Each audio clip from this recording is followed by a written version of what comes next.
तो yes yes math class में आप सभी दोस्तों का हम फिर से स्वागत करते हैं। दोस्तों आज हम परिचित कराने वाले हैं क्लास 11 से सम्मिश्र संख्या और द्विघात समीकरण के बारे में।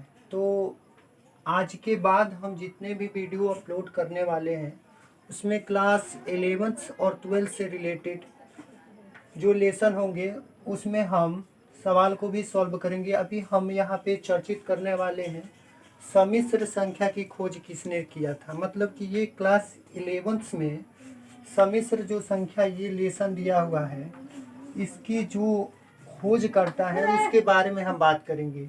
देखिए यहाँ पे हम लिखे हैं सम्मिश्र संख्या की खोज, यानी कि सम्मिश्र संख्या कॉम्प्लेक्स नंबर की खोज किसने किया था। देखिए सर्वप्रथम स्विस गणितज्ञ आइलर्स ने सन 1748 में वास्तविक संख्या -1 के वर्गमूल को प्रदर्शित करने के लिए प्रतीक आई, यानी कि आई का मतलब होता है आयोटा का प्रयोग किया था। उसने इस प्रतीक को काल्पनिक इकाई इमेजिनरी यूनिट कहा था। मतलब कि अगर हम बोले एक शब्द में कि कॉम्प्लेक्स नंबर होता है, क्या है कॉम्प्लेक्स का मतलब क्या होता है, तो कॉम्प्लेक्स का मतलब होता है यदि हम उसको x प्लस आई बी के रूप में दिखा दें, z बराबर x प्लस आई बी के रूप में यदि कोई संख्या को प्रदर्शित किया जाए जहाँ पर x हमारा यहाँ पे a प्लस आई बी के रूप में यदि लिख दें तो इसको हम कॉम्प्लेक्स नंबर बोलते हैं। कॉम्प्लेक्स नंबर का मतलब ये होता है कि ये जो हमारा लिखा है ये दो पार्ट है, a हमारा वास्तविक संख्या और आई बी हमारा होता है काल्पनिक संख्या।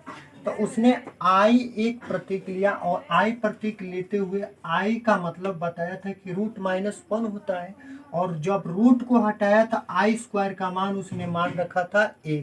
तो जब आई स्क्वायर का मान हटता है तो वहाँ पे -1 आता है।